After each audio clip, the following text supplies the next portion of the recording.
Oh my God, hey, Jamie Muscato. Hey. It's very nice to see you. My first question, because we have arrived in 30 plus degree heat and you're doing a show where you're wearing like velvet blazers and three-piece suits. How are we coping in The Great Gatsby in the heat wave of 2025? Yeah, it's warm. Yeah. And I'm not putting my aircon in my dressing room because it's like drying and stuff. Yeah. So I'm sweaty. I'm a sweaty Gatsby at the moment. But otherwise it's fine. A huge extravaganza of a show. It's a party happening on stage. Is it as much fun to be amongst all of that as it is to watch it? It really is. This cast are amazing. We're all really good pals. Like we all have a laugh, both on and off sometimes. There's a really nice camaraderie between everyone. Like there's no sort of egos or hierarchy and stuff. It's just amazing for a cast of this like caliber and talent and backgrounds and everything. Yeah, everyone's just like, kind of living their best lives for a few months doing Gatsby stuff. It's great. Yeah. You have a lot of great ballad moments where you get the stillness of just standing there and staring out into what I'm sure is maybe the best view you've ever had in an extended run out into the enormous London Coliseum. Is that the coolest thing to get to perform to? It's amazing. Obviously, when you're on stage, you don't really see too much. But in the beginning of the run, at the end of the bows, the lights come up in the house towards the end, and most people are off stage already. And then one day I told Frankie, like, just wait on stage for a little bit longer and look at the lights come up. And you see the thousands and thousands of people that have come in like every single day, and it's like goosebumpy. It's cool. What was it, because this is the London transfer of the show, originated on Broadway, what was it about the show and this role and this score that made you want to play it and want to sing it? Well, I really like doing original things. I know it's like not entirely original because it's a transfer. Sure. But it is when you get to put your strongest stamp on a character, which I really love doing. So that, having the rest of the cast, I knew a few people that had been cast or were being spoken about. The actual venue, to be honest, the creative team, like everything involved really. The short run, I love short runs. It was all kind of positive for me. Throughout your career, a handful of shows in cool, smaller spaces, not that long ago, with like Natasha, Pierre and The Great Comet of 1812 at the Don Mar, and then a couple of really big machines of productions with huge companies, lots of moving pieces. This is a big green show. Moulin Rouge in the West End was a big red show. And I'm intrigued about, comparatively between the two, which felt, from your perspective, like a more complex organism to be amongst backstage. They're almost incomparable. With Natasha Pierre, it was like it was a traumatic birth experience. I'm guessing. It was something that everyone kind of dragged out of their souls and just laid down. And we had no idea if it was good, dreadful, brilliant, and it could have been anything. It was one of the most kind of painful and rewarding experiences of creating something I've ever done. I love it so much. Gatsby was not painful at all. The creative team knew exactly what they were doing, were open to suggestions and new ideas, knew where they would fit within the structure that they already had. For something that is so huge, I guess you have to have the oil ready to go in those cogs and just get it on. Completely different experiences almost immediately after each other, and both incredibly valuable. I spoke to Jordan Fisher last month, who is playing Christian right now on Broadway, and he said it's a deceptively relentless track for the first portion of the show, that you just keep going. Is that, or was that at the time, I guess, some of the hardest stuff you'd had to do on stage? Yeah, Christian's got a silly track really for his songs, and the way I wanted to do it was, when he sings, it should be an exact extension of his speaking. Like there shouldn't be any difference between when he's singing and when he's speaking, because that is just the language that he uses. Yeah. So the hard bit for me was making it just seem just completely like effortless. I'm doing this with my hands because that's what I feel like it, and you know, until it gets rocky and stuff, and it's bringing dragged out of him. But when it's just flowing out of him, I just wanted it to be like the most effortless thing you've ever seen. Yeah. And that's very hard to make it look effortless. Yeah. But also, it's another great track, and there's an amazing arc that he gets to go on from like naive to learning to loving to losing to like lost, and then sort of possibly finding himself again at the end. Yeah, so I really enjoyed that. Yeah. And I mean, you say this about the vocal challenges of that role, and he is singing relentlessly and pouring it all out there, and it's both emotionally challenging and physically challenging because you're getting at one point literally thrown across the stage, and it's also rangy and it's big. And so you make the decision, what if I take one of these most challenging songs in the second act, what if I take this a little bit here and let's make that higher, let's put a little bit in there. And you've got a little option moment in Gatsby as well, and it's like just one little moment in the show in already a really vocally challenging and sensational part. Is this something, do you have a mindset when you're entering rehearsals like, I'm going to do one thing and I'm going to figure out where that one thing is going to be, or does it just come to you naturally at some point? Completely not. Like I don't. Okay, a few things. The difference in notes in Past is catching up to me in Gatsby. Came from Jason, the composer. Yeah. We were working it out, and I wanted to sing the song as it is as well as I could do. And then he would like be throwing things at me and be like, "Go and do this, do this, do this." And then near the end of the run, he was like, "What if you just go fly away with the breeze?" And I did it, and it made sense, sort of like emotionally for him. I also don't see it as an option up. That's just what I do every day. Like from when he proposed it to now, through rehearsals, through the matinees, through the show. That is just what my show is. So tell me, okay, so what was the etymology of the Roxanne choice in Moulin Rouge? Is that something that Aaron had done at some point previously? Yeah, I'm pretty sure that was an Aaron thing. And when it's there, it's there. It's like, you might as well. And it's like a sprint finish in a marathon. Like, you've made it this far. It all seems to be going well. Yeah. There's that little bit left in the tank. And I don't even think it's that high. I don't know what it is. But like, I think you have a very skewed perspective of what that high is. No, I definitely do. And I think Natasha Pierre was the highest I've ever sung. Oh yeah. That was stupid. Yeah. That's the highest a lot of people have ever sung. Sure. And then this again, like there's a couple of C's. I don't think Moulin Rouge got that high. I don't know. I'm not very good with actual notes. I don't read music or anything. But yeah, I can do it, so I might as well do it. Can we talk about what your day-to-day has to look like for you to be able to sing a score like this one or like Natasha Pierre as regularly as you needed to? Because I feel like the Elphabas get asked about it and talk about it a lot.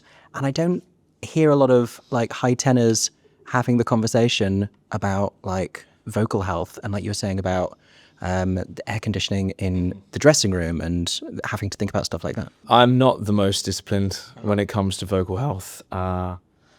I don't think about it until I have to, which is like when I'm ill or when I'm extremely tired or something. Because I didn't like officially train, I don't really have any discipline.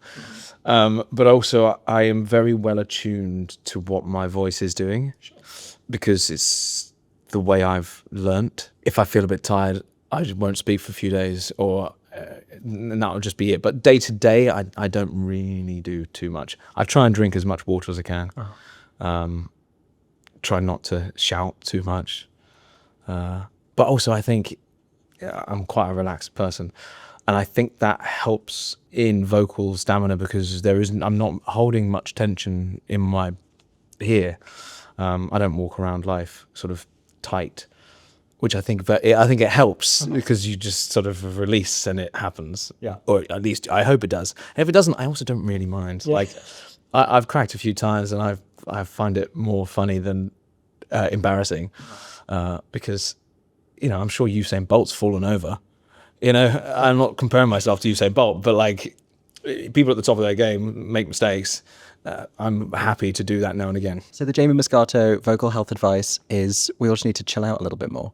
I genuinely think so. I genuinely think so. If it's something that's on your mind, it will be held in your body. And then if it's held in your body, you're going to be thinking about it, you're going to be tensing about it.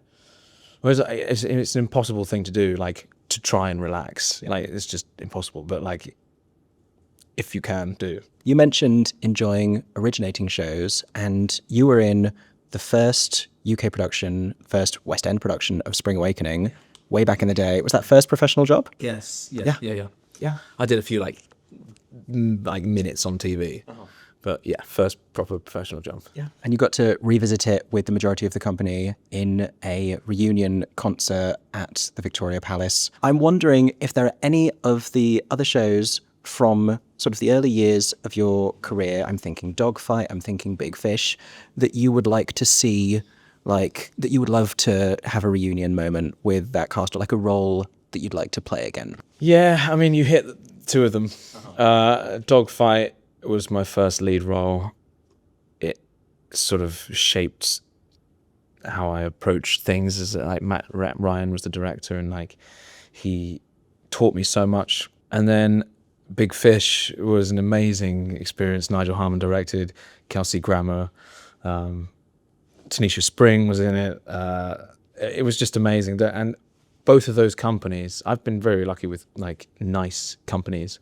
They're just such lovely people to work with every day. And Big Fish, we were just in tears at the end of every rehearsal day because Kelsey was crying and like everyone, like it was just such an emotional experience. And then Dogfight, we bonded so hard so quickly, I think because we were so young, and like telling a story that I think requires like a level of bond between the company to be able to say those things to each other. And you know, I got spat at every day and I hate spit. Like it makes me so yeah, I mean, I don't know, I just it's being around those people that just really does it for me. Yeah. So what I'm hearing is the ideal is like concert reunion of Dogfight, where the spit is like forwards over microphone and it's not having to happen to you. That would be the ideal. Yeah. You talk about great companies. You've been in a few productions where it's like almost everyone would go on to have really exciting careers. I mean, looking back at that Spring Awakening original cast now, everyone's doing the most exciting stuff. It was full of so many people who would go on to be huge talents, like Charlotte Wakefield and Evie Hoskins and Natasha Barnes, just loads of fantastic people. And then Heathers as well, the Other Palace, Haymarket, West End cast. Everyone has gone on down to everyone in the ensemble doing really exciting stuff. And now cut to Great Gatsby, which feels like the other side of it, where it's almost this like Avengers Assemble moment of the West End, where the casting details were being announced. We were like, what do you mean? And John Owen Jones and Rachel Tucker and John Robbins and Amber and Corbin and what do you mean? The embarrassment of riches that is this company led by yourself. I don't know if this is building to any kind of a question, just to acknowledge the lovely company, including yourself. Yeah, we've got such an incredible pool of talent in the UK to pull from. That it doesn't surprise me that people go on to do whatever. Like I was a swing in Spring Awakening, and now I'm leading Gatsby. But I've done. I've been a swing. I've been a first cover, second cover, ensemble, no cover. I've kind of pulled myself up the ranks. So I love it when I see other people do that in shows that I've done, and they've been in the ensemble and now they're saying playing leads or whatever. I kind of think it does a disservice sometimes to the actor if they go straight in as a lead. Because there's opportunity to learn that you're not you're not getting. I learned so much watching people when I covered them, like what to do and what not to do, which are both equally valuable. So yeah, I mean, I don't know where I'm rambling now. That with the no question, I'm giving you no answer.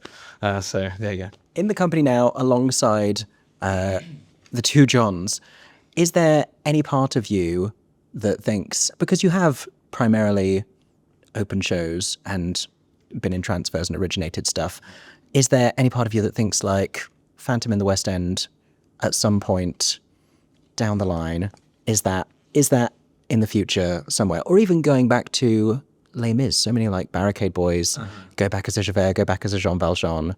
Is that something, do you have dream roles like that or just dream scores to sing? I don't.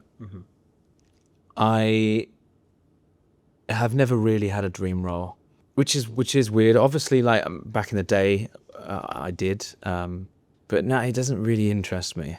They actually called me in to audition for the Phantom a while back. I think I'm too young, but I didn't want to go in quite yet. So I'm not saying never, is but definitely not yet. Who knows? I mean, I think there's been such a slew of amazing people play those roles that I don't know if I'll be able to find anything else, and that's what's interesting to me.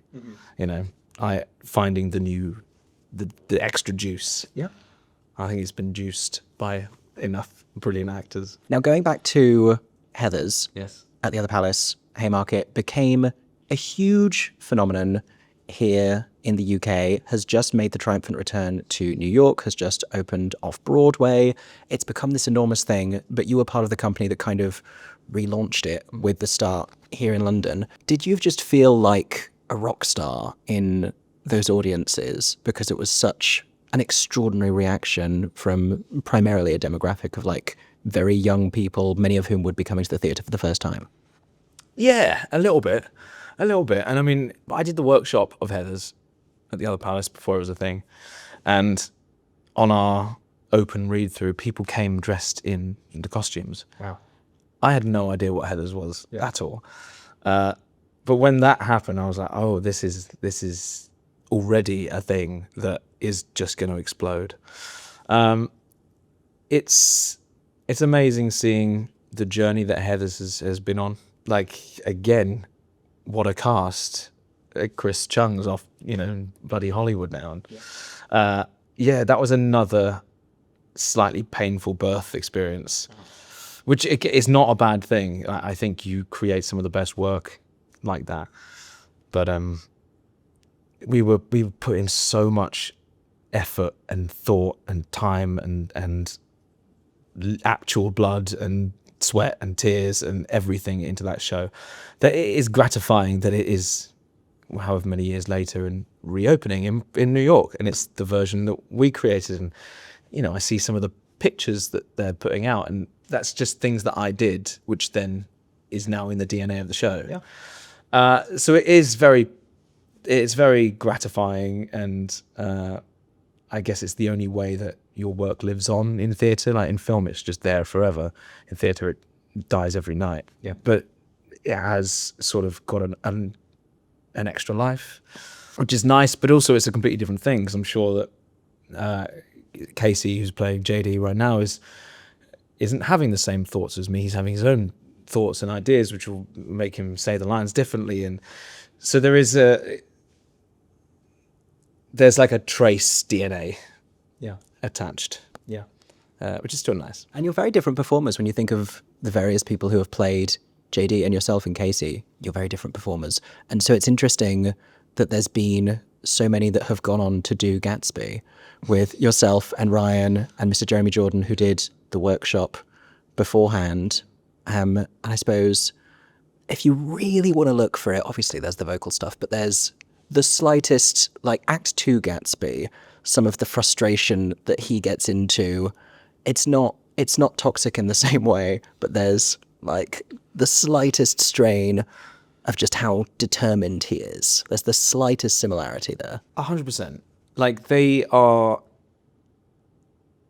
the same fader, but JD's 20 decibels. Like Gatsby is hiding things.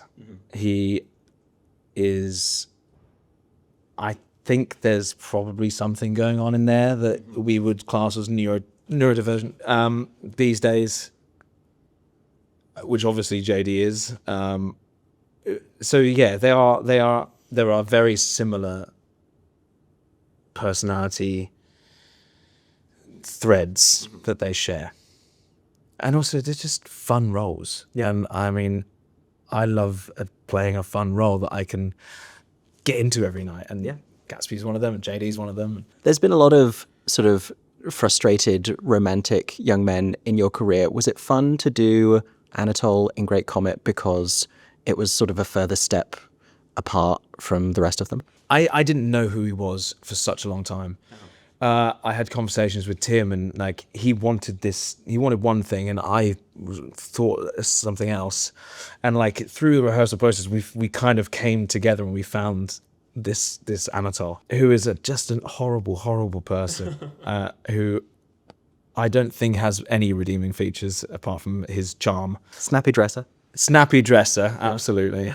He's just annoyingly reminiscent of people with privilege today who can ruin people's lives and then move to another city, and then ruin people's lives and then move to another city because he has the money and the power and the, protection.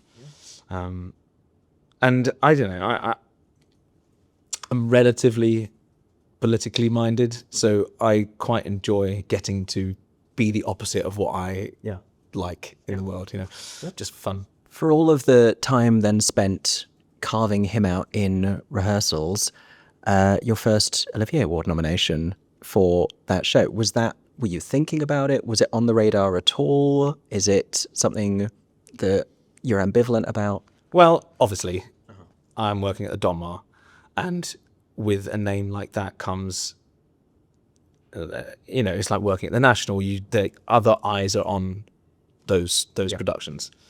Obviously, I thought about it. I would like one. I don't need one.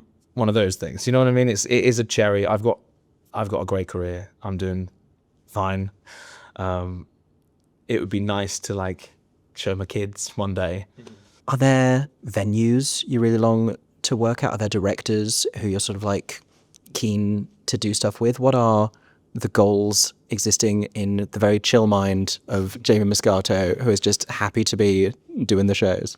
I've known people that have had, this is my plan, I'm going to do this and then this and then this, and it doesn't work out. And I've known people that have just got the best job they've ever got out of the blue. It's like telling the future. It's almost impossible to do. And I find that the best way for me is to make the next decision. Yeah. And then make the next decision, and then make the next decision, and then look down and see where you've come from. But yes, okay, venues, I'd like to do all the cool ones. I've done the Donmar and the National. I'd like to do the Almeida. I'd like to do, I've done the Fimbra Theatre. I like doing small places, but I'd also, now I've got the Coliseum ticked off. Yeah. I'd like to do a few things out of London. I'd love to do Broadway. That's kind of a big goal of mine. And other acty things too, like TV and film and sort of whatever I can get to build the strongest foundation I can. Yeah. I look forward to seeing it all. In the meantime, you are belting up a storm and driving cars and wearing very nice suits on the stage of the Coliseum in The Great Gatsby, running through to the beginning of September. September 6th, closes on my birthday. There you go. Oh, happy birthday. Thank you. Enjoy the closing night party. Thank you. But yeah, have a great time in the roaring rest of the run. Thank you. And enjoy continuing to delight audiences. Pleasure chatting. For 10 more seconds, I'm MickeyJoTheatre. Oh my god, hey. Thanks for watching, have a stagey day. Subscribe!